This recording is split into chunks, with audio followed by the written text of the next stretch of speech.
आज हामी फोहोरले भरिपूर्ण चामलको मुरैको डल्ला कसरी तयार पारिन्छ भनेर हेर्नेछौँ। यो सबै तब सुरु हुन्छ जब ती मुख्य भान्सेले के हो पत्तै नभएको एउटा डल्लो भाँडोमा राख्छन्। यो हेर्दा क्यान्डी जस्तो देखिन्छ, तर यो कुनै जीवाश्म बनेको दिशाको डल्लो जस्तो पनि देखिन्छ।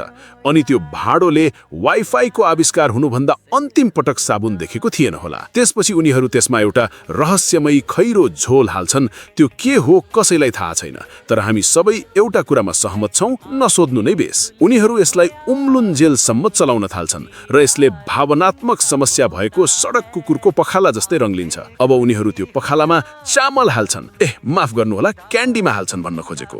अनि यो मिश्रणले आकार लिन थाल्छ, ठ्याक्कै चामल मिसिएको पखालाको आकार। Deluxe Edison. अर्को चरण भनेको भुइँमा पिठो छर्कनु हो, किनभनेर तपाईले बिस्तारै बुझ्नुहुनेछ। उनीहरू क्यान्डीलाई गोलाकार आकार दिन्छन् र अब बल्ल पिठोको काम सुरु हुन्छ।